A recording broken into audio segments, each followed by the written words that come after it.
పరమశివునికై అర్జునుని తపస్సు. ఒకనాడు అర్జునునితో అన్నాడు ధర్మరాజు, బ్రాహ్మలకి వేదం పట్టుబడినట్టు భీష్ముడు మొదలైన వాళ్ళకి ధనుర్వేదం కర్తలామలకమైంది.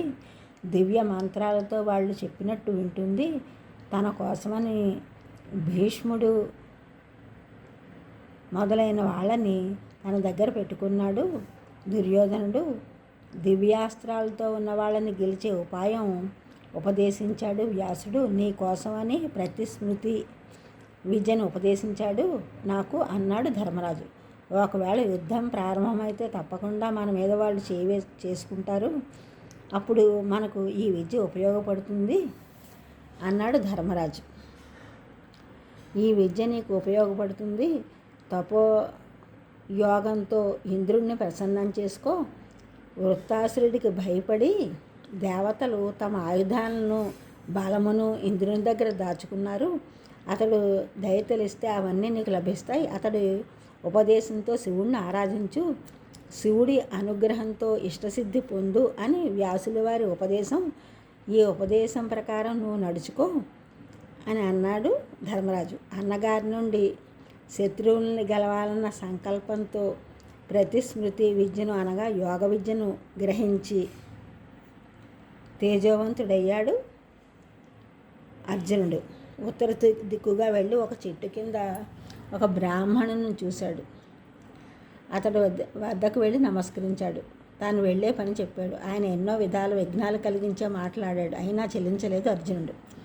అర్జునుని ధైర్యానికి మెచ్చుకుని ముసలి రూపం వదిలిపెట్టాడు ఆ బ్రాహ్మణుడు. దేవేంద్రుడై నిలబడ్డాడు. ఏం కావాలో అది ఇస్తానని అన్నాడు. నాకు దివ్యాస్త్రాలు ప్రసాదించమని అన్నాడు అర్జునుడు. అవి ఎందుకు, పుణ్యలోకాలు ఇస్తానన్నాడు. అవన్నీ మాకెందుకు, శత్రువుల పరాభవంతో కుంగిపోయి ఉన్నాం అన్నాడు అర్జునుడు. నీకు దివ్యాస్త్రాలే అభీష్టమైతే శివుణ్ణి ఆరాధించు. ఆయన పరివారంతో వచ్చి కోరిక తీరుస్తాడు అని అంతర్ధానమయ్యాడు ఇంద్రుడు. ఇంద్రుడి ఉపదేశంతో ఘోరమైన తపస్సు చేశాడు అర్జునుడు. శివుడి మీద చిత్తం నిలిపాడు.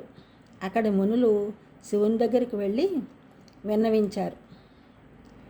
భూతకోటి యావత్తు భయంతో వణుకుతోంది అనగా శివుడు భయపడకండి, అర్జునుడి కోరిక అవగతమైంది, అతని కోరిక నెరవేరుస్తాను, మీరు మీ ఆశ్రమానికి వెళ్ళి సుఖంగా ఉండండి అన్నాడు శివుడు. శివుడు చెంచురాజు వేషం వేశాడు. పార్వతి చెంచీత వేషం వేసింది.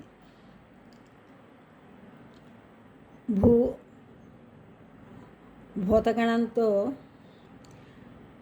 ఉన్న పురుషులు చెంచులుగాను వారి భార్యలు చెంచీతలుగాను అయ్యారు.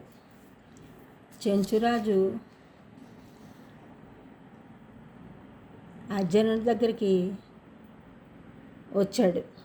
సరిగ్గా అదే సమయానికి ఈశ్వర యోగం వలన మూకుడు అనే రాక్షసుడు అడవి పంది రూపంలో అర్జునుడిపైకి రాబోతుంటే అర్జునుడు గాంధీవంతో అడవి పందిని సంహరించాడు.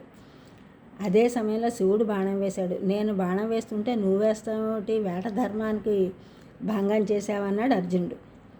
ఉండు నీ పని పడతానని బాణం మీద బాణం వేశాడు చెంచురాజుపై. చెలించలేదు చెంచురాజు రూపంలో ఉన్న శివుడు. అర్థం కాలేదు అర్జునుడికి.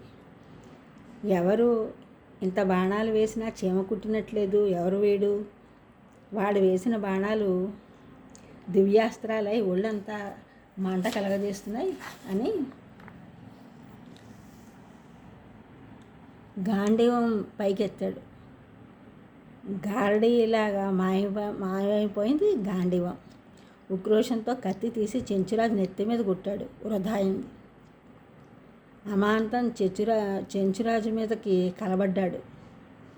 అతని సాహసానికి చెంచులు శభాష్ అన్నారు. చెంచురాజు అర్జునుని ఒడిసి పట్టుకున్నాడు. అర్జునుడు మూర్చపోయాడు. కొంతసేపటికి కళ్ళు విప్పాడు. చెంచురాజు శివుడిగా మారిపోయాడు. అర్జున, నీ తపస్సుకు మెచ్చి నేను వరం ఇవ్వాలనుకుంటున్నాను, కోరుకో అన్నాడు శివుడు. ప్రభు, పాశుపతం ప్రసాదించన్నాడు అర్జునుడు.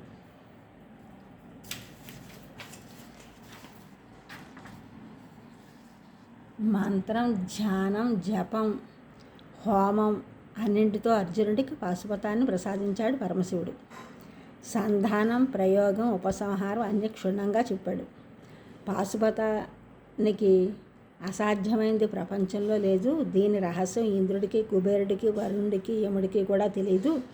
దివ్యబాణం, దీంతో సర్వలోకాలు జయిస్తావు అని అంతర్ధానమయ్యాడు పరమశివుడు. ఈ ఛానల్ చూస్తున్న వాళ్ళందరూ కూడా సబ్స్క్రైబ్ చేయండి, షేర్ చేయండి, లైక్ చేయండి, కామెంట్ చేయండి. సబ్స్క్రైబ్ చేసిన వాళ్ళందరికీ కూడా కృతజ్ఞతలు. షేర్ చేసిన వాళ్ళు, లైక్ చేసిన వారు, కామెంట్ చేసిన వాళ్ళందరికీ కూడా ధన్యవాదములు.